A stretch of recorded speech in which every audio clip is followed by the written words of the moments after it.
Hey guys, how's it going? Michael Troy here, and today we're going to be looking at 4 issues of Todd McFarlane's Amazing Spider-Man. Alright, so picture it, August 1988. Todd McFarlane is drawing Spider-Man, and he was so popular that they did it, and he was so quick, apparently, that they did bi-weekly during the summer. So you got 2 issues a month. The only bad thing is that I really love Todd McFarlane's art, especially when he's inking himself, and because of that tight schedule and deadline, he did not ink all of the issues. He inked like every other one, which is pretty amazing considering the amount of art and output from that. But either way, so we're just going to take a quick look through some of these. So David Michelinie was the writer. That's a familiar name. I don't think he gets a lot of like credit or talk, but Todd McFarlane is the artist, and Todd was just killing it. This is pretty much, this must have been like his gold book or something. I discovered Todd McFarlane's art on, and boy did he make MJ sexy. I mean, that was completely intentional on his part. And pretty good looking Spider-Man too, Peter Parker. But I really loved his art. I mean, it was so quirky and just like giving you something different than you're used to, and all the like little noodly details, and just really tight inking and just really fun. I discovered his work on Infinity Inc. over at DC Comic Books.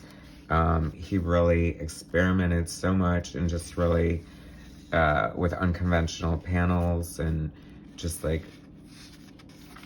really sort of like his art starting out wasn't that strong. He was definitely one of those artists. Back in the day, you could get a job at a comic book company based on your potential, like if you could tell a story and have the fundamentals there. And a lot of people grew like on the job training, and you can just see, that's why it's like you look at a lot of artists' older work and it looks so amateur compared to where they got. And I mean, talk about trial by fire. Imagine, I loved Silver Sable, by the way. Imagine like having to draw basically, well, hopefully a page a day, if not more than that, you know, if you're drawing 22 pages a month. So this is issue 304. And so we have Joe Rubinstein, industry veteran, inking on here. Not super tight inking for as far as Todd McFarlane goes. I don't think it's a great match, but it's okay. I mean, you can just see the difference immediately, but I think there's very few inkers who ink, you know, artists as well or better than the artists themselves. I mean, God knows every penciler isn't an inker, but I think the ones that are, like, I prefer John Byrne's pencils inked by him. I prefer George Perez when he inks himself, and I could probably name others, but Todd McFarlane, obviously, we're looking at him. Just so many artists. But, I mean, some artists really benefit from a great inker. I think a good example of that is Jim Lee and Scott Williams. They work amazing together. And you know, it's undisputable what, you know, the kind of artistic level that Scott Williams adds. So isn't it funny? Oh no, so the Magnificent Seven is inking this. So I think, you know, because of the tight deadline with the bi-weekly schedule, which is crazy, but hey, it was fun. And I was so happy to see Spider-Man twice a month. So that says to me that they brought in a bunch of inkers to just sort of tag team and get the job done as quick as they could. And it is, you can definitely see a difference in the art. I mean, it's not, you know, crazy different, but to the trained eye.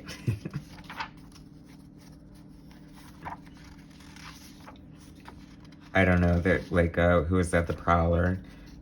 Todd McFarlane with his crazy big capes and all his great design. And I mean, Todd McFarlane's Spider-Man is definitely a blessing to the world. Here's the last one we're gonna look through today. This is an homage to Action Comics #1.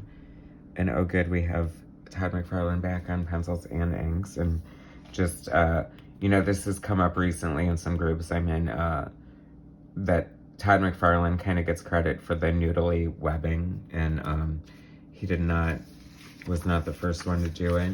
It may have probably been Michael Golden.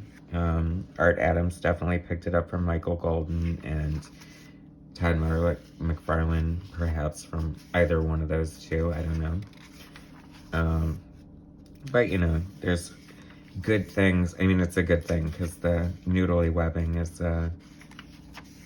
kind of cool, and you can do a lot with it design-wise.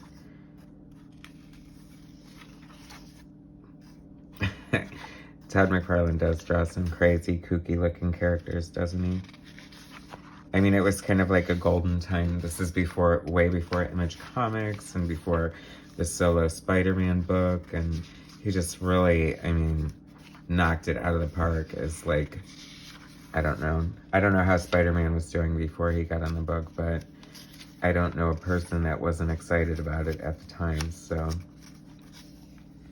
it was a fun little trip down memory lane, the bi-weekly Amazing Spider-Man from the 80s by artist extraordinaire Todd McFarlane. Anyway, subscribe to my channel, hit like, and I'll bring you some more content later. All right, thanks, guys.